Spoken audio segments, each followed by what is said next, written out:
Hey everybody, welcome back to the show. I'm your host, Dr. Nick, and I'm doing a little bit of a driving vlog.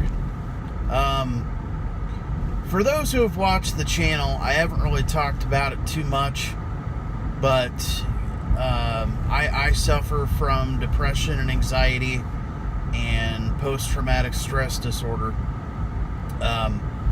In this day and age, there's so many movements of, mental illness doesn't have a stigma, but it does. It clearly does. With the recent suicides of numerous people in the public eye, with the most recently being in Anthony Bourdain, you got to ask yourself, people automatically go to, these people are selfish. What do they have to be so upset about? They're in the public eye. They're loved by, millions of people. They're successful. They have all the money they could possibly want. It's not about having material possessions. It's not about having, a multi-million-dollar house or multiple cars. It's about, having that ability to go a daily life without the chemical imbalance and the constant rushing of the brain, just telling you. The brain goes to a very dark place when you have these conditions. I myself know that very well, and for those who don't, they don't understand the complexity of a mental illness. It still has a huge stigma.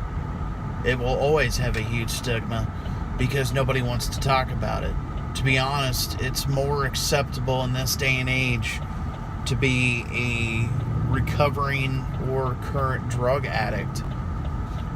It's more acceptable to be a former convict or a convicted felon. But when you tell somebody that you have a mental illness, their first thought is to basically jump to conclusions and think that, you're some giant nutcase and you need to be put into a mental institution, or you just need to cheer up and get over it and quit feeling sorry for yourself. It's not about feeling sorry for yourself. It's not about, I don't wake up every day and choose to be happy or sad. It just kind of happens. And for those who have depression and anxiety, you know what I'm talking about. You know what it's like. You wake up and your intentions are good on waking up and having a good day and having a good connection with people. And those are your intentions. Now, whether that actually happens is not 100% under your control. It affects your relationships with, romantically with people. It affects your friendships. It affects your connection with family members and just society in general. Going grocery shopping when you have anxiety is a huge nightmare. My basic method is to go figure out where all the items are that I need and get out as fast as possible. Standing in line at a concession stand at a food concession stand at my niece's baseball game was a nightmare. So I just didn't go. I didn't go up there. I wanted to.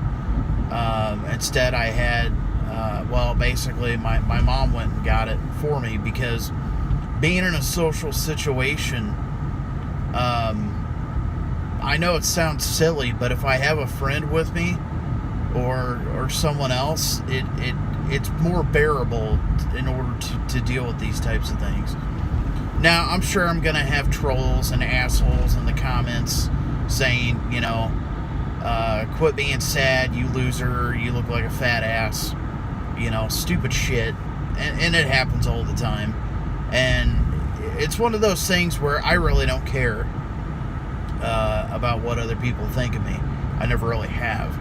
But I just think it's time that in this society, in this world, we need to start talking about this type of thing. We need to start having discussions about it's okay to not be okay.